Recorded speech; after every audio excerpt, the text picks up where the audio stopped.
전 세계의 장애인 인권과 교육의 상징이 되는 헬렌 켈러라는 분을 아마 성도님들 잘 아실 거라 믿습니다. 위인, 2인집 이렇게 보면 항상 헬렌 켈러는 꼭 들어가잖아요. 1880년에 태어나서 생후 19개월에 고열의 병으로 청력과 시력을 모두 상실하게 됩니다. 그래서 울분과 분노로 자라면 자랄수록 거의 동물처럼 이렇게 지내다가 부모의 노력으로 이제 7살 때 설리번 선생님을 만나게 되죠. 그래서 인생이 바뀝니다.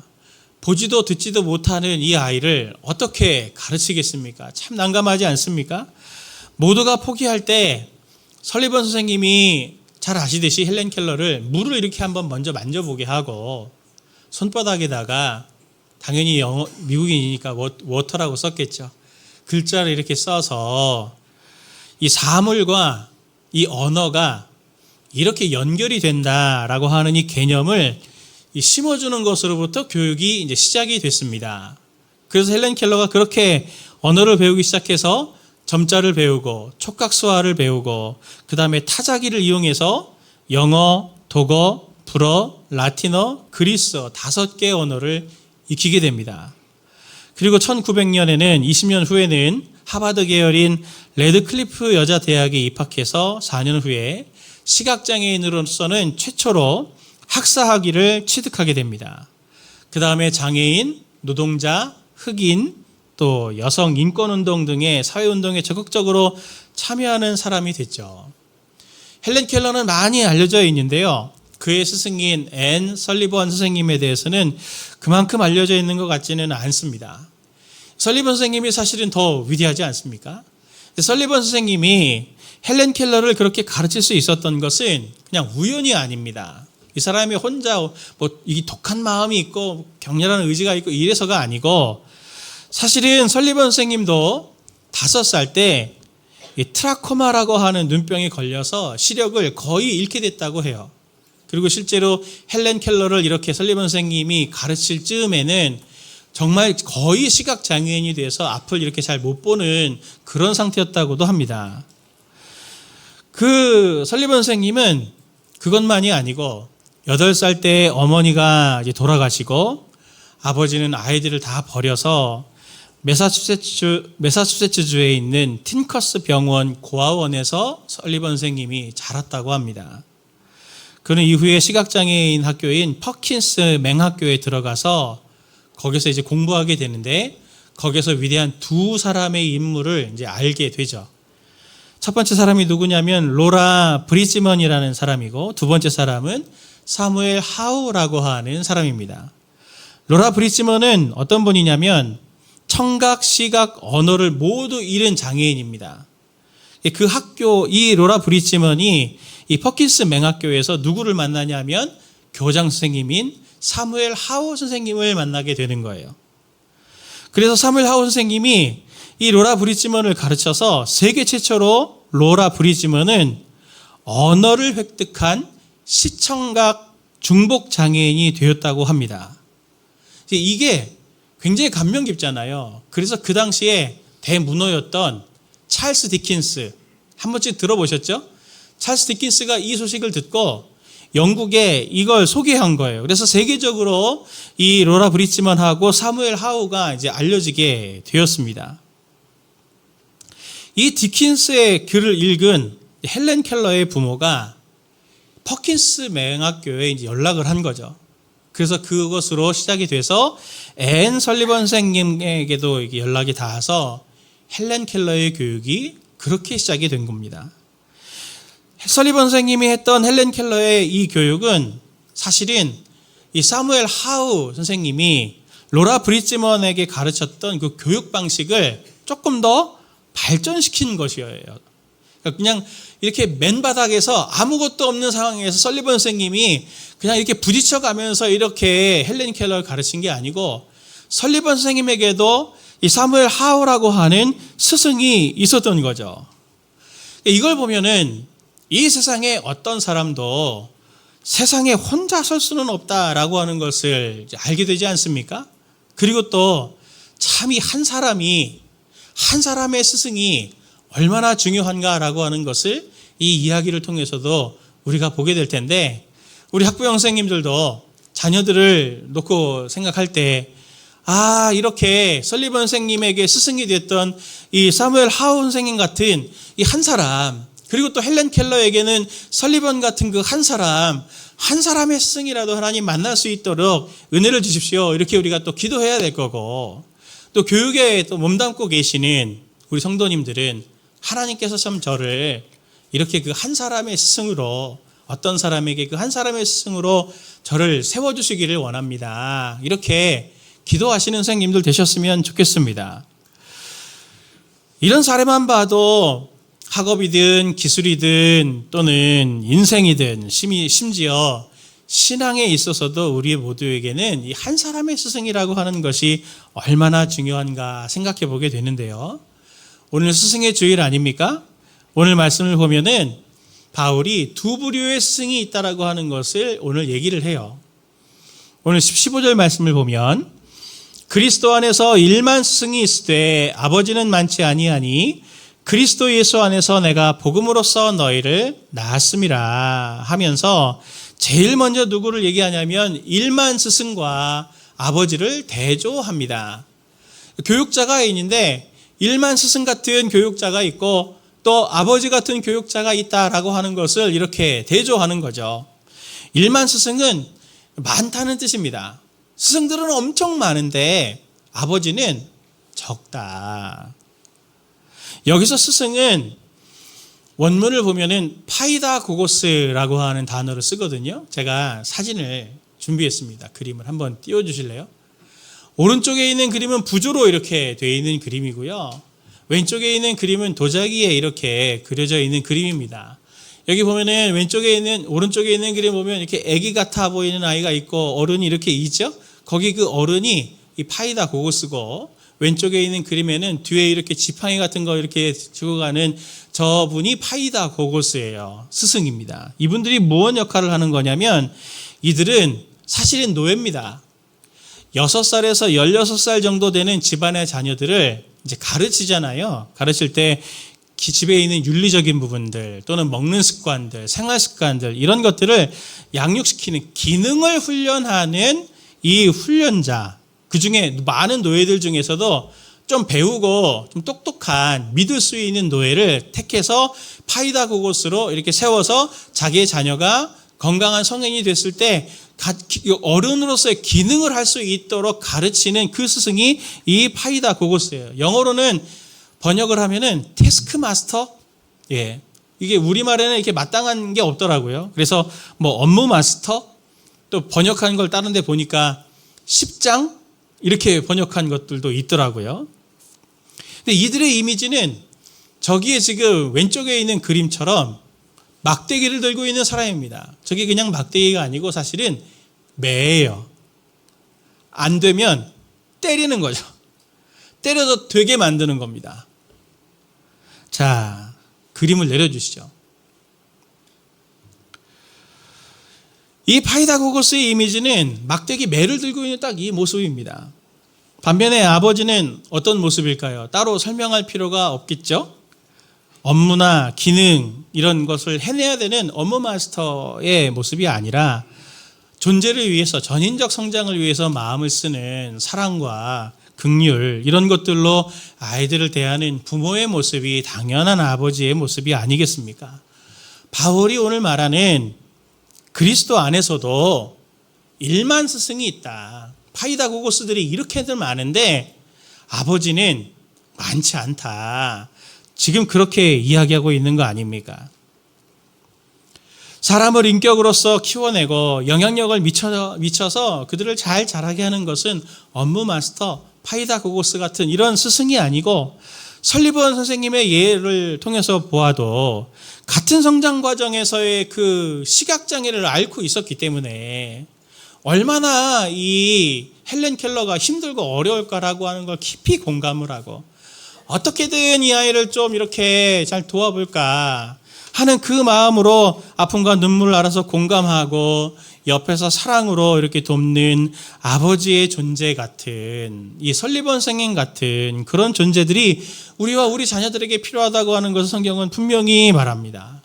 오늘 말씀을 통해서 영혼을 섬기시는 분들, 주일학교 선생님뿐만 아니라 또 순장님들뿐만 아니라 일선의 교육 현장에서 또 학원 같은 곳에서 영혼들을 섬기시는 분들은 하나님께서 성도님들에게 맡겨주신 그 삶의 자리에서 내가 어떻게 이 사명을 감당해야 될까라고 하는 방향성을 잘 점검해보고 또 말씀을 통해 얻으시는 분들 되시면 좋겠고, 또 아이들을 그렇게 맡기신 우리 학부형님들은 하나님 앞에서 그 영혼들을 섬기는 분들을 우리가 어떻게 존중하고 대해야 할지 그것들을 한번 점검하고 말씀을 통해 우리가 교훈을 받는 시간 갖기를 원합니다. 바울의 스승과 관련된 교훈 첫 번째는 스승님들에게 부탁을 드립니다. 복음으로 낳는 스승이 되어주라라고 오늘 성경은 이야기해요. 바울은 이렇게 말합니다. 15절 16절 말씀을 같이 봅니다. 그리스도 안에서 일만 스승이 있으되 아버지는 많지 아니하니 그리스도 예수 안에서 내가 복음으로써 너희를 낳았습니다. 그러므로 내가 너희에게 권하노니 너희는 나를 본받는 자가 되라. 아멘. 바울은 여기서 나를 본받는 자가 되라 라고 이렇게 먼저 부탁하는데요. 이 나를 본받는 자라 되는 거는 그냥 이렇게 따라해라 이 정도가 아니잖아요. 스승이 나를 본받아라 라고 말하는 건 내가 몸소 전한 가르침들이 있는데 그것들을 잘 행하고 실천을 해라 라고 하는 것을 말하는 게 나를 본받으라 라고 말하는 것 아니겠습니까? 바울은 그 스스로도 그랬지만 삶으로 보여주기의 방식이 가장 중요하고 큰 교육이다라고 하는 걸 이렇게도 이야기해 주는데, 그가 본받으라 라고 말하는 그 가르침의 내용이 무엇입니까?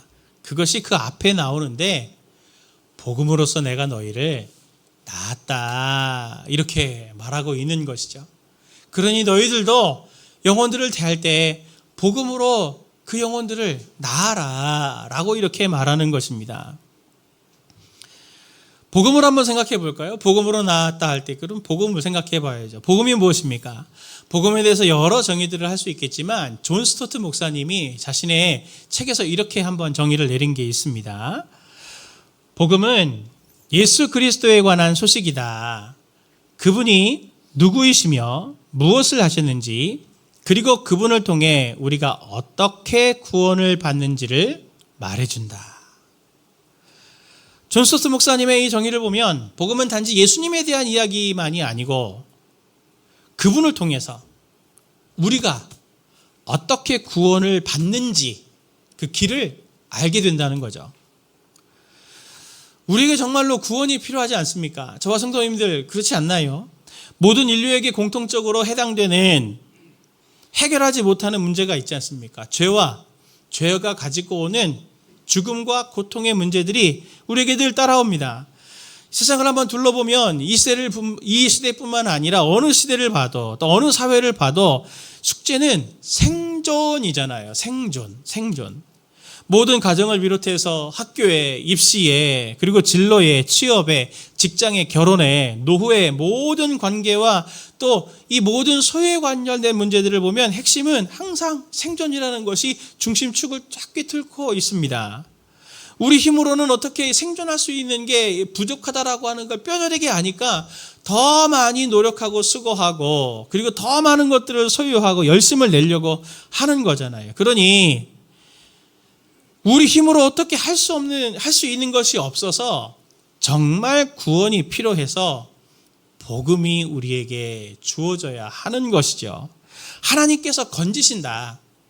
네가 그렇게 노력하는 삶으로 너희가 생존하는 것이 아니고 하나님이 이제 예수 그리스도를 통해서 우리들에게 하나님의 자녀된 자들에게 하나님의 생명력을 끊임없이 채워주시고 미래를 인도해 가신다라고 하는 것을 우리가 안다면 그게 얼마나 기쁜 소식이겠어요. 그게 바로 굿뉴스 복음 아닙니까? 복음이 우리에게는 그토록 듣고 싶어하던 소식 굿뉴스가 우리에게는 필요하죠.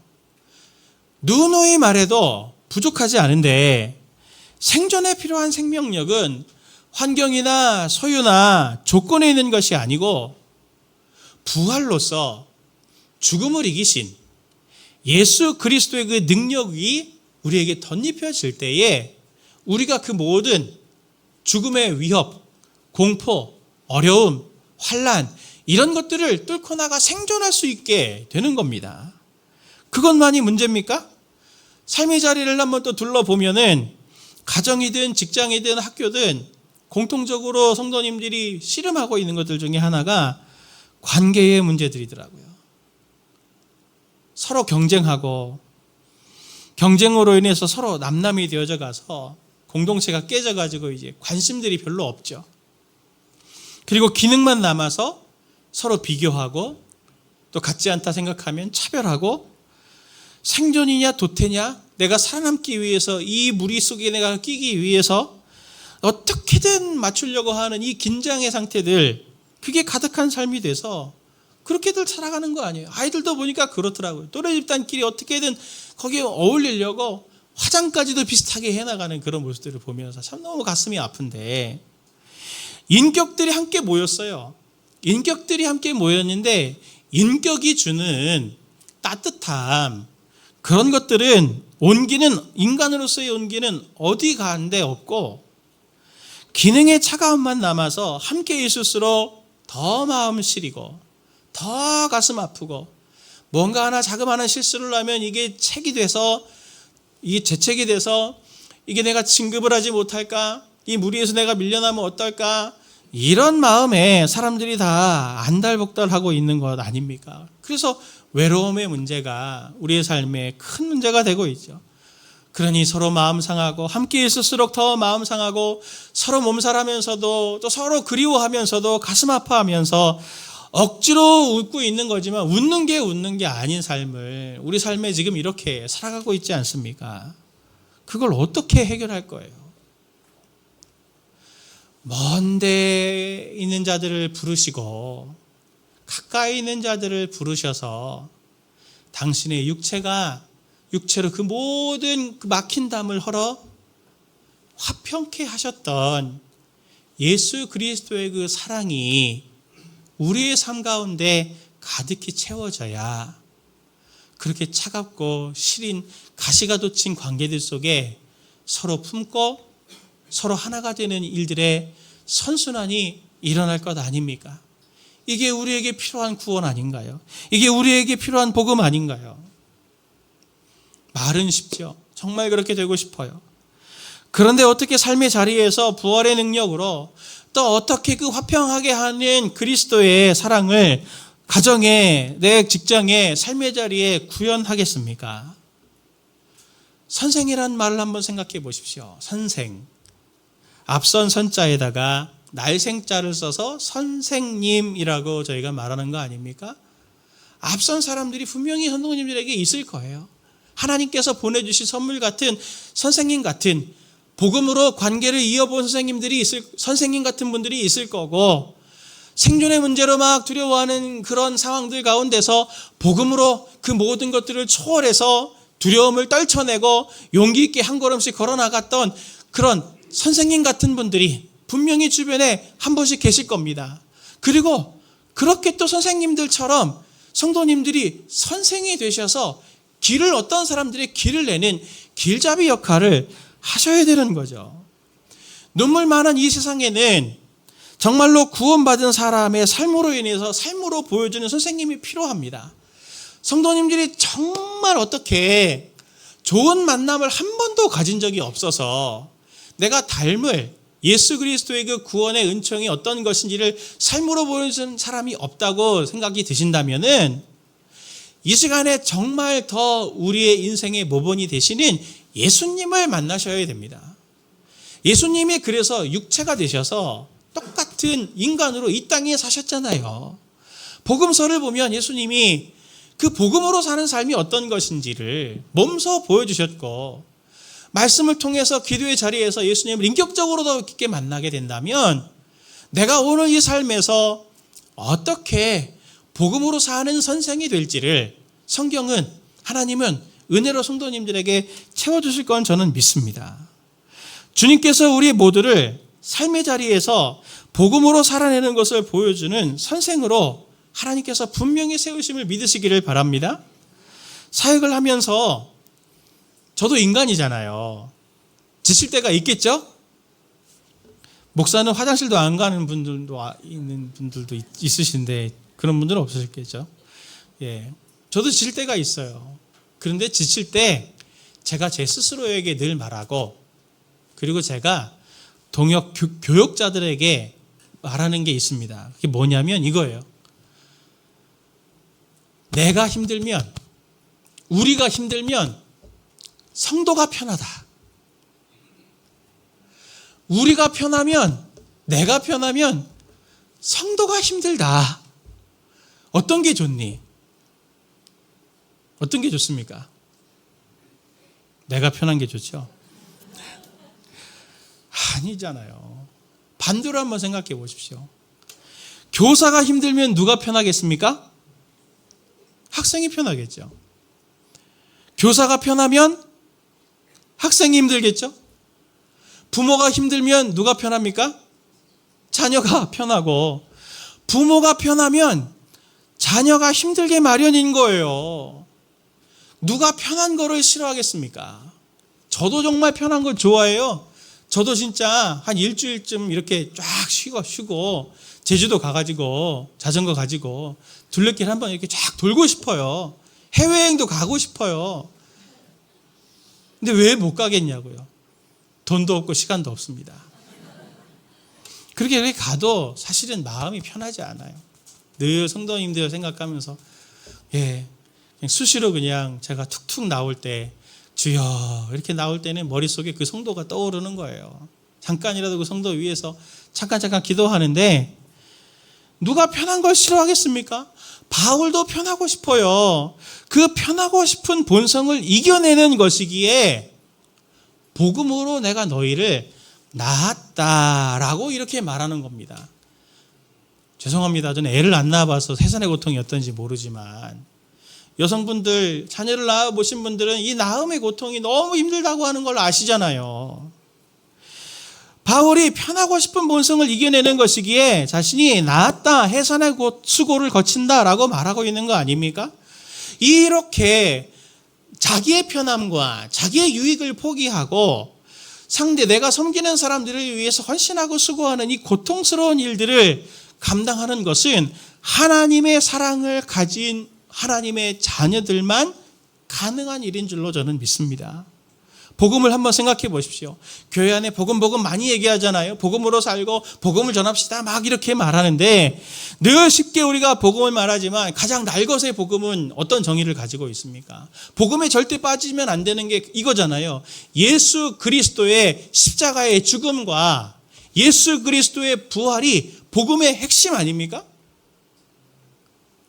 복음이 좋은 것이지만 복음의 길에는 반드시 죽음이 먼저예요. 십자가의 길이 있어야 되는 거예요. 희생이 있어야 되는 거예요. 죽음을 통과하지 않으면, 죽음을 맛보지 않으면 부활은 없는 겁니다. 우리가 이걸 너무 많이 놓치고 있지 않나요? 쉽고 편하게 목사가 되려고 하고, 쉽고 편하게 교사가 되려고 하고, 쉽고 편하게 순장이 되려고 하고, 그렇게 쉽게 하려고 하니 거기 예수 그리스도의 복음이 어디에 보입니까? 아비와 스승의 차이는, 파이다고고스와 아비의 차이는 이 희생의 유무에 있습니다. 너에게 죽음의 고통이 있느냐? 그걸 뼈를 깎아서라도 편하고 싶은 그 육체의 본성을 이기면서 하나님께서 내게 맡겨주신 이 양들을 위해서 몸부림치는, 병들어가는 그 애씀이 우리 가운데 있을 때, 조금이라도 있을 때, 그 희생이 있을 때 우리는 파이다고고스에서 아비로 변해져 가고 있는 거죠. 바울도 오늘 본문 바로 앞에서 이렇게 말합니다. 본문 바로 직전에 11절부터 13절에 이렇게 말합니다. 같이 함께 우리 이 말씀을 세 번역으로 봅니다. 시작. 우리는 바로 이 시각까지도 줄이고 목마르고 헐벗고 얻어맞고 정처 없이 또 돌아다닙니다. 우리는 우리 손으로 일을 하면서 고된 노동을 합니다. 우리는 욕을 먹으면 도리어 축복하여 주고, 받으면 참고, 비방을 받으면 좋은 말로 응답합니다. 우리는 이 세상의 쓰레기처럼 되고 이제까지 만물의 찌꺼기처럼 되었습니다. 아멘. 바울을 한번 보십시오. 얼마나 억울하고 힘들면은 우리는 이 세상의 쓰레기처럼 되고 만물의 찌꺼기처럼 되었다까지 말하겠습니까? 오늘 성도님들 중에 영혼들을 대하면서, 아이들을 가르치시면서 정말 이러한 내가 이러려고 내가 교사가 됐나? 내가 이렇게까지 해야 되나? 라는 그런 마음이 드는 성도님들이 계시다면 잘 생각하고 계신 거예요. 바울은 자비량으로 하잖아요. 저는 이 말씀 보면서 부끄러울 때가 많아요. 바울은 자기가 돈 벌어가면서도 이렇게 고난을 당하는데 저는 교회에서 사례비 받잖아요. 성도님들도 월급 받으시면서 하시잖아요.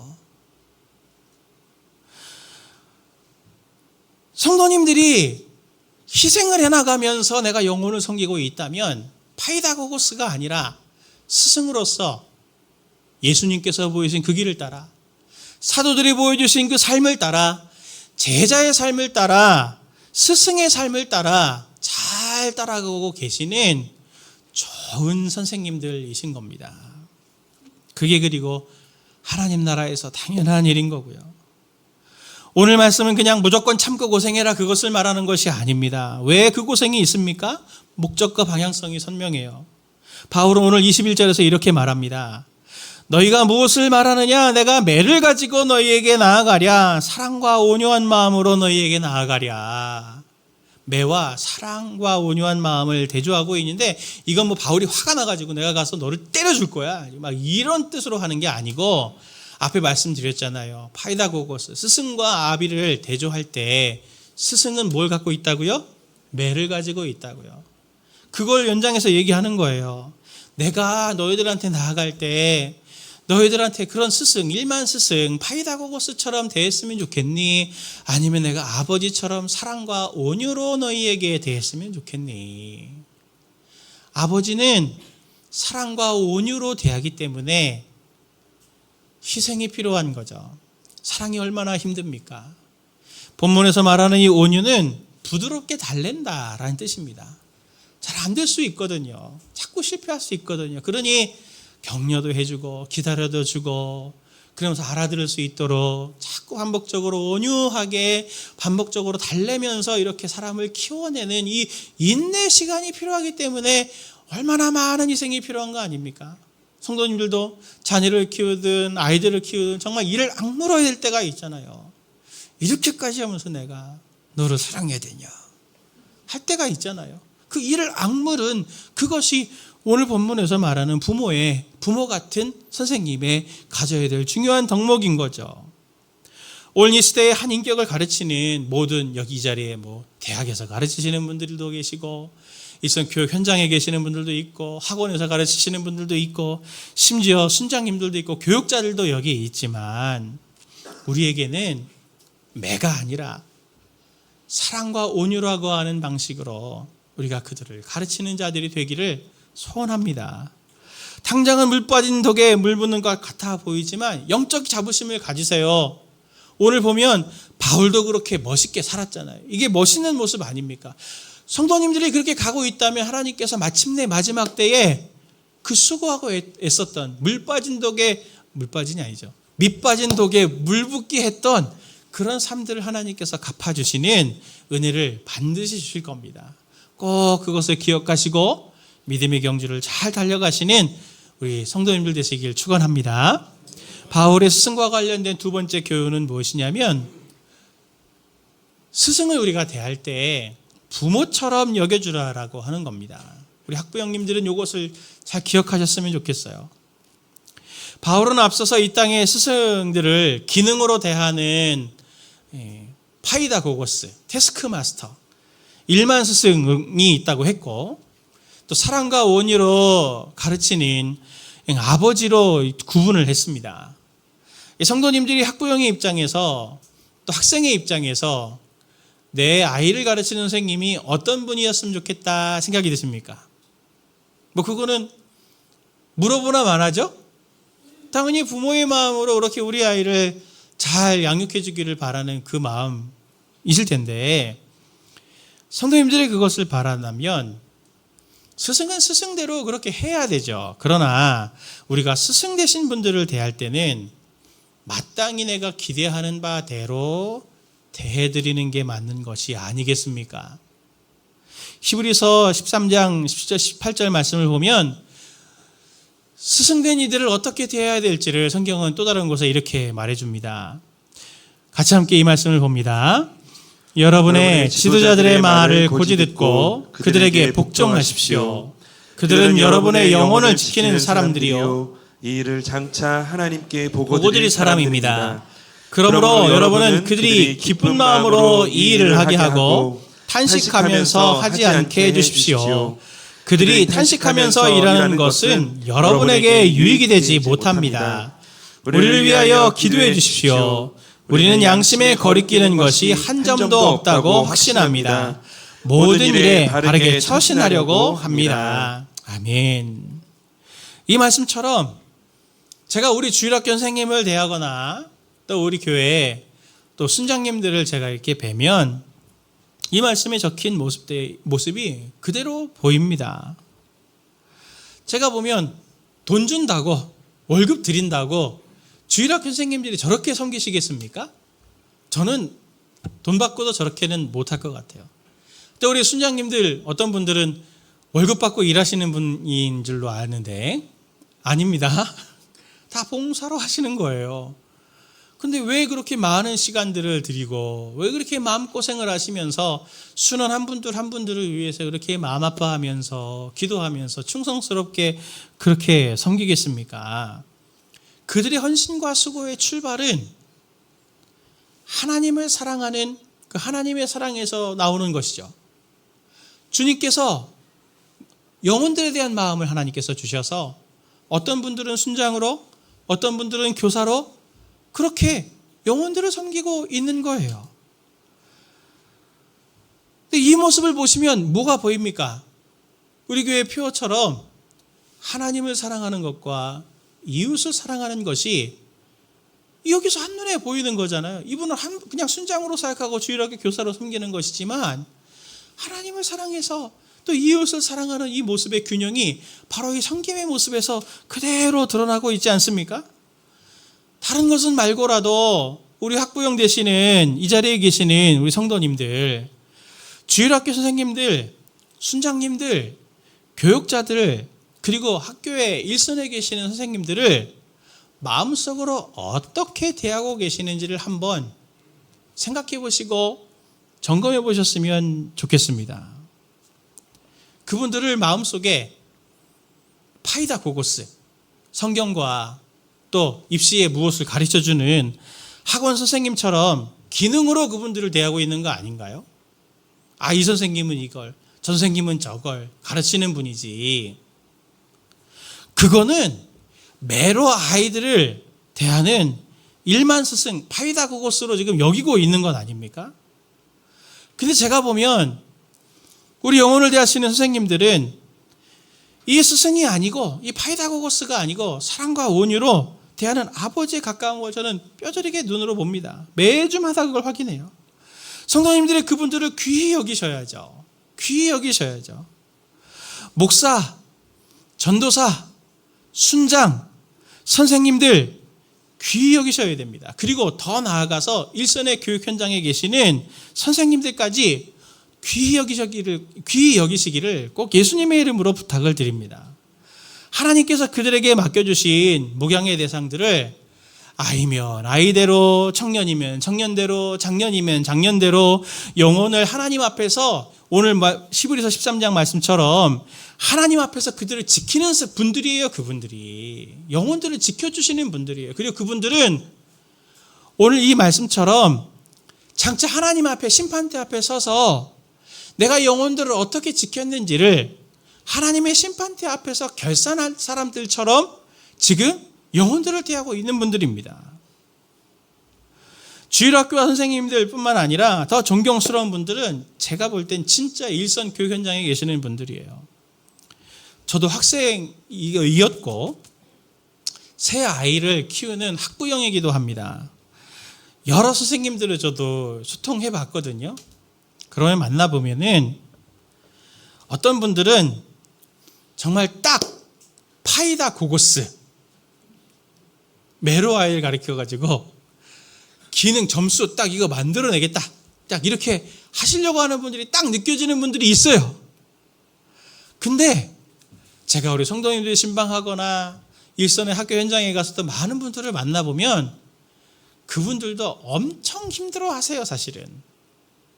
본인들이 파이다고고스 되고 싶어서 교사된 게 아니에요.